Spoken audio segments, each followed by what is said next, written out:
करता है, जो कि ट्रायोस फॉस्फेट बनाता है और शुगर का फॉर्मेशन में हेल्प करता है।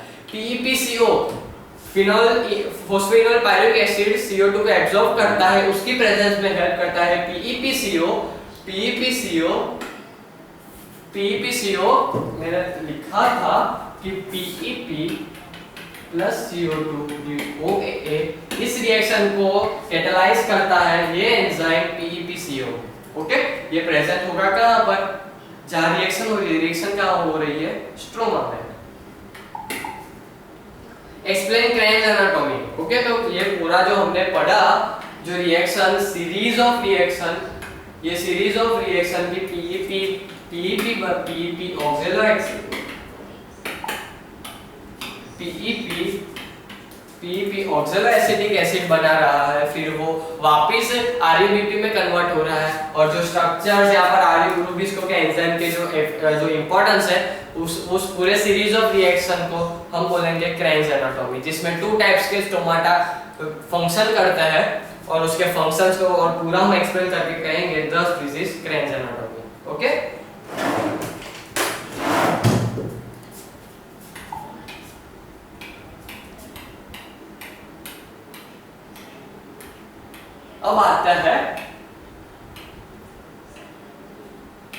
अब हम देखने वाले हैं फैक्टर्स दैट अफेक्ट फोटोसिंथेसिस। ऐसे फैक्टर्स जो फोटोसिंथेसिस को अफेक्ट करते हैं, यानी कम करेंगे या फिर ज्यादा करेंगे। ओके, तो पहला फैक्टर देखो, factors affecting photosynthesis can be divided in 2 broad categories, the internal and external. यानी जो बॉडी के प्लांट के बॉडी के अंदर की जो कंडीशन है और प्लांट की बॉडी के बाहर की जो कंडीशन है, जो एनवायरमेंटल फैक्टर्स है वो आउटर में, एक्सटर्नल में आएंगे। अब पहला फैक्टर, इंटरनल फैक्टर की बात करते हैं तो क्लोरोफिल। अगर क्लोरोफिल कम होगी तो फोटोसिंथेसिस कम होगा, लाइट कम एब्जॉर्ब होगी, फूड कम फॉर्म होगा। अब क्लोरोफिल ज्यादा होगी तो ज्यादा सनलाइट एब्जॉर्ब होगी, ज्यादा पिगमेंट्स होंगे, ज्यादा फूड फॉर्म होगा। Okay, the amount of chlorophyll present has different relation, the amount of chlorophyll present has different relation, the rate of photosynthesis, because the pigment is directly involved in trapping light energy responsible for light reaction. Okay, clear? Leaf as anatomy. अब जो new leaves होगी ना, उसमें ज्यादा pigments होंगे, ज्यादा efficient होगा, और जो ओल्ड होगी वो कम एफिशिएंट होगी, ज्यादा पिगमेंट्स होंगे, जब पिगमेंट्स डीजेनरेट हो गए होंगे। ओके, तो ये डिफरेंस, बेसिक डिफरेंस हम कह सकते हैं कि new leaf and old leaf में। New expanding leaf show gradual increase in rate of photosynthesis and the maximum is reached when the leaves achieve full size. Okay, जब size की full size leaf एक बार develop हो सकती है, ये छोटी थी तब, अब इसकी एफिशिएंसी है कि वो इतनी बड़ी हो सकती है। जब इतनी बड़ी हो जाएगी तब वो maximum rate of photosynthesis support करेगी, full size. Chloroplast function decline as the leaves age, जैसे जैसे लीफ की एज बढ़ेगी क्लोरोप्लास्ट का फंक्शन कम होता जाएगा। Rate of photosynthesis influenced by variation this number, structure, distribution of stomata, size, intercellular space, relative promotion of palisade and spongy tissue, thickness of cuticle. Okay, एक एक करके बता देता हूं। क्लोरोप्लास्ट ज्यादा होगे तो ज्यादा एनर्जी ट्रैप होगी, उसमें ज्यादा ग्रेना होगे, ज्यादा थाइलाकॉइड होगे, ज्यादा क्लोरोफिल होगे। ओके, स्ट्रक्चर, जितना बड़ा एरिया होगा उतनी ज्यादा एब्जॉर्प्शन एरिया। अगर लीफ इतना लीफ है और एक इतना लीफ है, तो इस पे सनलाइट फॉल होगी तो वो इतने एरिया में कम होगी, और इस पे सनलाइट फॉल होगी तो ज्यादा सनलाइट फॉल होगी। और इनडिपेंडेंटली हम कह सकते हैं कि क्लोरोफिल ज्यादा होगी, क्लोरोप्लास्ट ज्यादा होगा। डिस्ट्रीब्यूशन ऑफ स्टोमाटा, अगर छोटी लीफ में बहुत छोटे बहुत ज्यादा स्टोमाटा है तो ये ज्यादा फोटोसिंथेसिस करेंगे, और बड़ी लीफ में दूर कम स्टोमाटा है तो ये कम फोटोसिंथेसिस करेंगे। और इन इंटरसेल्युलर स्पेस, अब इंटरसेल्युलर स्पेस इसमें कम है तो क्लोरोप्लास्ट ज्यादा पैक हो गए तो इसमें ज्यादा फोटोसिंथेसिस होगी। अब इंटरसेल्युलर स्पेस बहुत ज्यादा है इसमें, जब स्पेस बढ़ रही है और क्लोरोप्लास्ट वैसे भी कम है तो इसमें फोटोसिंथेसिस कम होगी। Demand for photosynthesis, the rapid growing plants increase the rate of photosynthesis comparison of mature plant. जो बढ़ रहे हैं प्लांट, जो ग्रो कर रहे हैं, अभी जुवेनाइल स्टेज में है, तो उसमें फोटोसिंथेसिस की रेट ज्यादा होगी जो मैच्योर हो गए उसमें, उसके कंपैरिजन में। The demand for photosynthesis lower due to poor meristematic activity, the photosynthetic, जो प्लांट मैच्योर हो गए, अब ग्रो नहीं कर रहे, उनकी मेरिस्टेमेटिक सिस्टम अब धीरे धीरे डीजनरेट करने लगती है, इसी की वजह से उनका फोटोसिंथेटिक रेट भी कम होता है। अब बात कर ले हम एक्सटर्नल फैक्टर्स की, तो जो मेजर फैक्टर एक्सटर्नली डिपेंड करते हैं वो है temperature, light, carbon dioxide, water and mineral elements. Okay, तो पहला कंसेप्ट है limiting factors. When a process affected by various factors, the rate of process depends upon the piece of lowest factor. Okay, जो सबसे slow factor है वो ही plant की photosynthesis rate को affect करेगा। Let us consider three factors like light, carbon dioxide, temperature. हमने तीन factor लिए, light, carbon dioxide and temperature. It is seen when all three factors are optimum, उसको जितना चाहिए उतना है optimum. The rate of photosynthesis maximum, जितना plant को चाहिए उतने तीनों फैक्टर है। एक एग्जांपल दे रहे हैं, light, carbon dioxide and temperature, जितना प्लांट को चाहिए उतने हमने उसे प्रोवाइड कराया, तब उसका फोटोसिंथेसिस का रेट मैक्सिमम होगा।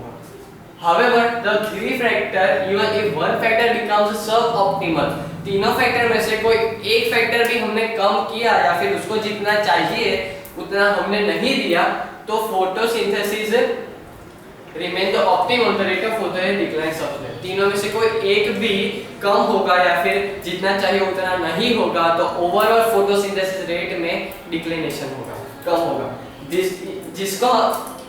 दिस लॉ को हम बोलेंगे लॉ ऑफ लिमिटिंग फैक्टर, जो कि 1905 में ब्लैकमैन ने डिस्कवर किया था। इसको हाईलाइट करना पड़ेगा। Law of limiting factors of Blackman 19, बहुत इंपॉर्टेंट ये लॉ है, अक्सर एग्जाम में पूछते हैं कि what is law of limiting factor, या फिर ब्लैकमैन ने कौन सा लॉ दिया था, और ये ईयर भी याद रखना। It is defined by a process conditionally to a rapidly by a number of separate factors. अलग-अलग फैक्टर्स फोटोसिंथेसिस में कैसे अफेक्ट करता है उस पे डिपेंड करता है। The rate of process is limited by pace of slowest factor which is known as limiting factor. अब पहली बात करते हैं लाइट की, तो the rate of photosynthesis increase and intensity of light within the physiological limit or rate of photosynthesis directly proportional to the light intensity. अब leaf है उस पे जितनी ज्यादा लाइट इंटेंसिटी गिरेगी उतना ज्यादा वो फोटोसिंथेसिस करेगा। अगर उसको चाहिए उतनी लाइट नहीं गिरी तो वो फोटोसिंथेसिस कम करेगा। ओके, तो डायरेक्टली प्रोपोर्शनल है लाइट के। Except on cloudy day and at night light is never a limiting factor in photo. रात को या फिर क्लाउडी डे अगर उसको लाइट नहीं मिल रही तो वो लिमिटिंग फैक्टर डिफाइन हो सकता है, क्योंकि बाकी सब फैक्टर्स तो है, CO2, water, sunlight, CO2, water और रॉ मटेरियल सब, लेकिन उसके पास लाइट नहीं है तो वो फोटोसिंथेसिस रेट को कम कर देगा। At the certain light of intensity the amount of CO2 used in photosynthesis and the amount of CO2 produced in respiration are the same. यानी जो CO2 जितना CO2 accepted is equal to O2 release. Okay, ये हमें ध्यान रखना है कि जितना CO2 एक्सेप्ट कर रहा है उतना O2 देना चाहिए। Okay, the point of light intensity is known as compensation point. Okay, जब ये कंडीशन एक्वायर होगी, इसे हम बोलेंगे compensation point. Okay, let a certain CO2 amount is reference are the same. This point of light intensity, जब ये condition follow होगी तब जितनी लाइट इंटेंसिटी होगी उसे हम बोलेंगे compensation point. Wavelength of light absorb by photosynthetic pigment affect rate of photosynthesis, red light and to some blue extent and okay, तो हमने वो ग्राफ में पढ़ा था, ग्राफ कुछ ऐसा था एंड्स में। ओके, तो ये रेड लाइट और ये ब्लू लाइट, तो रेड लाइट और ब्लू लाइट में मैक्सिमम फोटोसिंथेसिस रेट है और ग्रीन लाइट और बाकी इंटरमीडिएट लाइट में फोटोसिंथेसिस रेट कम है। तो हम रेड लाइट या फिर ब्लू लाइट देंगे प्लांट को तो वो फोटोसिंथेसिस ज्यादा अच्छे से कर सकेगा। The portion of total incident sunlight on the earth absorbed by the green plants is generally a limiting factor. As per the estimate, the total incident light reaching the sun में से 100% light मान लेते हैं अर्थ के तरफ भेजी है, लेकिन जो प्लांट एब्जॉर्ब करता है ओनली 1-2% लाइट प्लांट्स एब्जॉर्ब करते हैं. Okay, what is actually absorbed because 70% are transmitted. ये ओजोन लेयर है हमारी अर्थ की, यहाँ से लाइट आ रही है 100%, इसमें से 70% ट्रांसमिट बैक हो जा रही है, वापस स्पेस में चली जा रही है, सॉरी 70% अंदर आ रही है और 28 to 29% रिफ्लेक्ट बैक हो जा रही है. ओके, यानी ओनली 1-2% ही ग्रीन प्लांट्स एब्जॉर्ब करते हैं, जो कि एक लिमिटिंग फैक्टर हम कह सकते हैं, क्योंकि 1-2% लाइट एब्जॉर्ब करना यानी बाकी फैक्टर्स पे फिर डिपेंड नहीं करता, क्योंकि लाइट ही वैसे ही कम पहुंच रही है और ऊपर से हम पॉल्यूशन जितना ज़्यादा होगा उतनी लाइट बैक होगी या फिर डेविएट हो जाएगी, प्लांट्स तक पहुंचेगी ही नहीं. Okay, temperature, a very high and very low temperature affect the rate of photosynthesis. ज़्यादा टेम्परेचर या फिर ज़्यादा कम temperature rate of photosynthesis affect करता है. जो प्लांट के लिए जो बेस्ट टेम्परेचर है जिसमें वो अच्छे से अच्छा फोटोसिंथेटिक रेट करता है, तो वो है 5 to 35 degree Celsius. Okay, 5 to 35 degree Celsius में फोटोसिंथेसिस रेट मैक्सिमम होता है. फोटोसिंथेसिस रेट मैक्सिमम होता है. Rate of photosynthesis rise in temperature 5 to 37 and beyond their is a rapid fall, यानी 37 से ज्यादा होगा या फिर 5 से कम होगा तो फोटोसिंथेसिस रेट बहुत गिर जाएगा.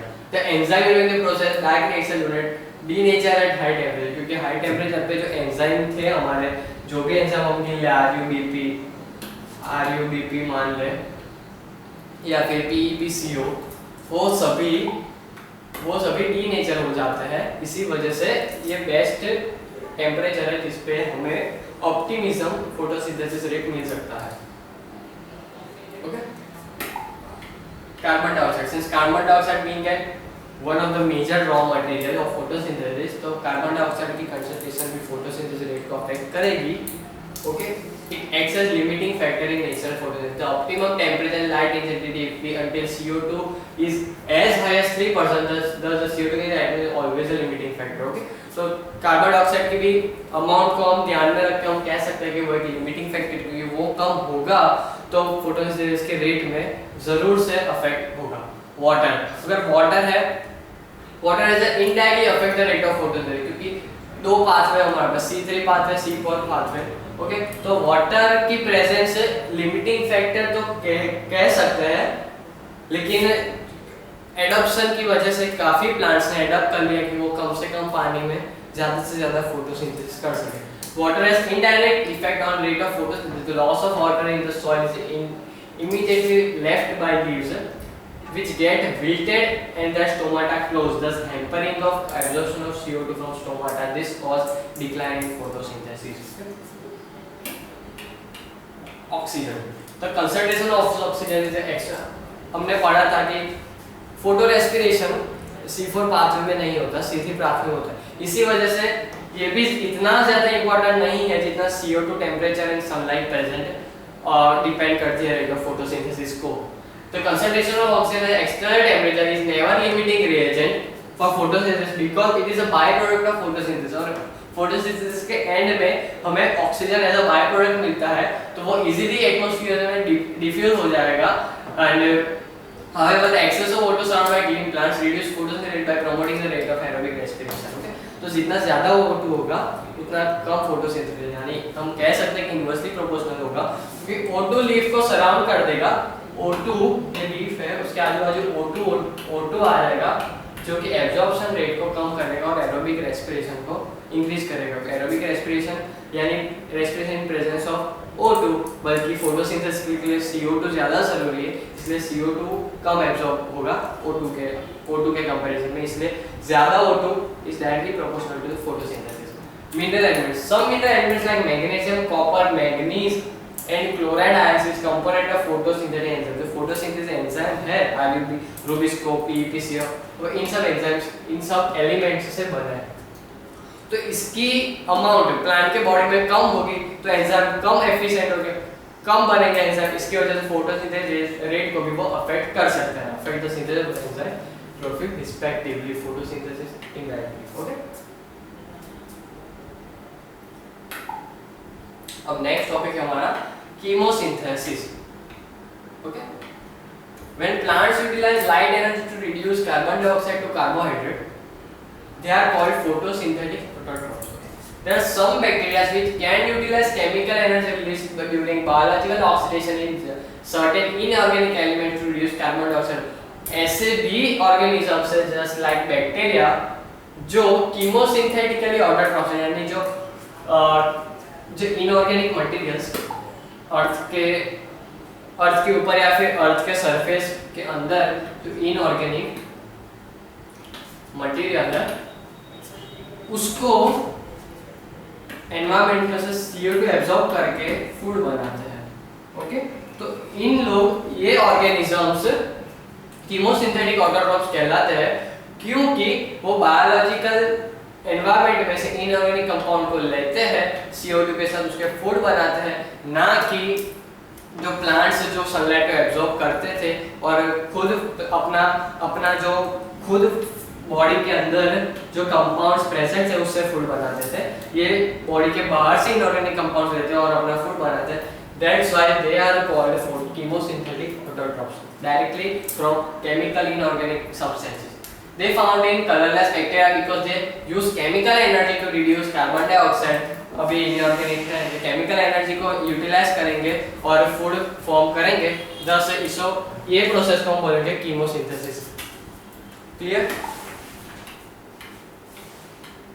अब हम मेजर डिफरेंस देखेंगे, उससे पहले अब डिफाइन करते हैं कीमोसिंथेसिस को, जो केमिकल एनर्जी को यूज करके और एनवायरमेंटल CO2 को एब्जॉर्ब करेंगे और अपना फूड बनाएंगे केमिकल एनर्जी की वजह से।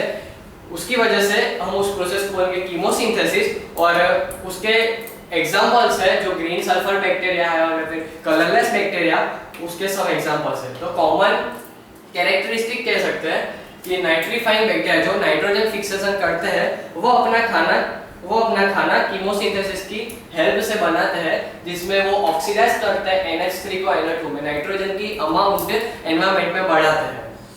बाकी है सल्फर बैक्टीरिया जो सल्फर के ऊपर जो सल्फर इनऑर्गेनिक कंपाउंड है उसकी एनर्जी को फूड बनाने में हेल्प करते हैं। Ion bacteria hydrogen and methane producing bacteria, जिसको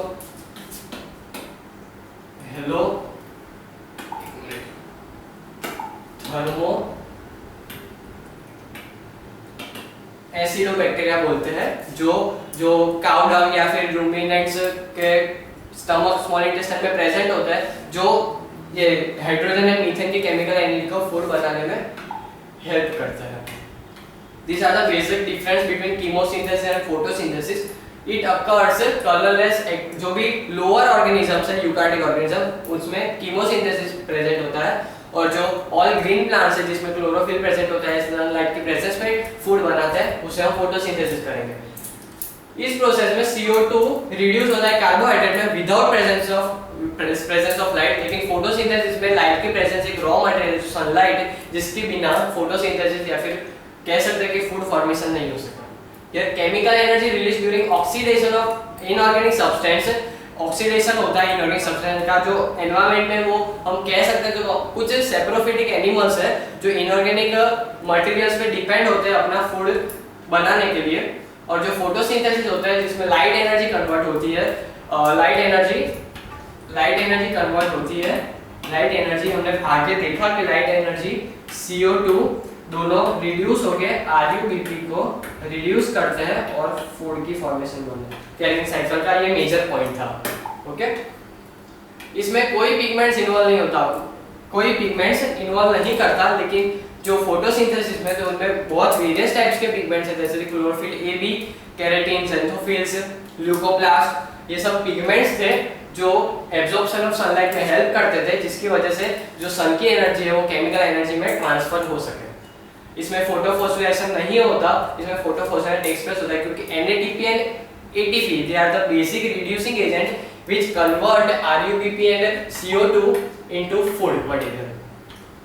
ओके, कीमोसिंथेसिस को हम थोड़ा डीप में पढ़ेंगे।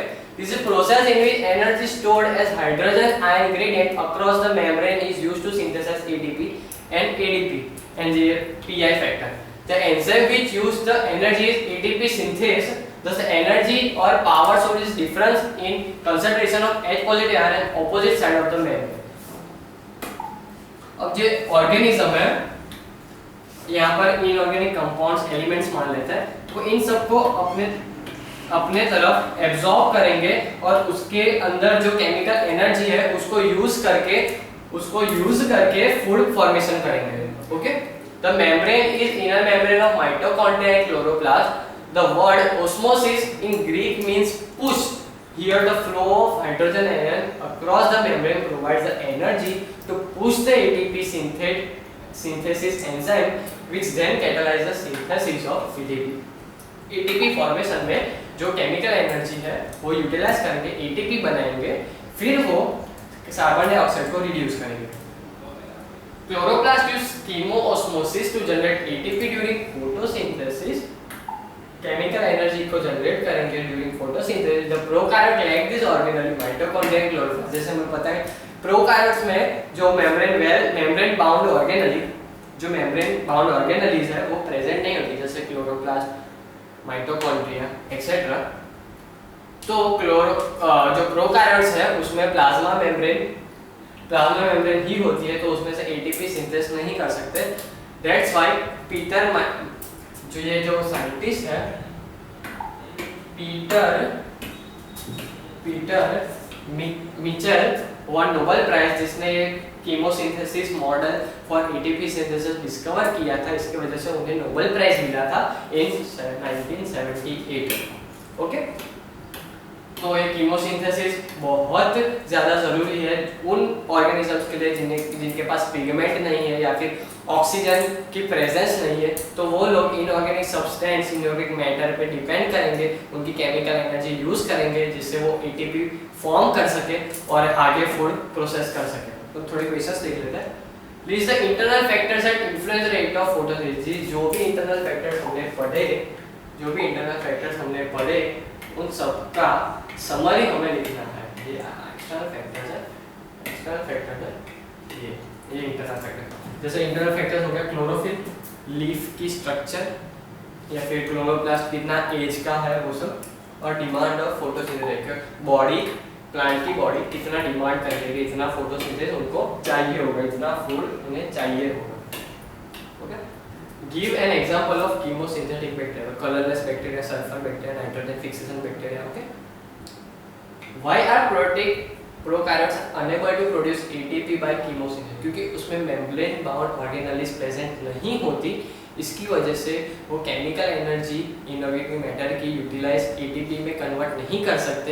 इसकी वजह से जो प्रोकैरियोट्स है वो unable to produce ATP from chemosynthesis. Okay,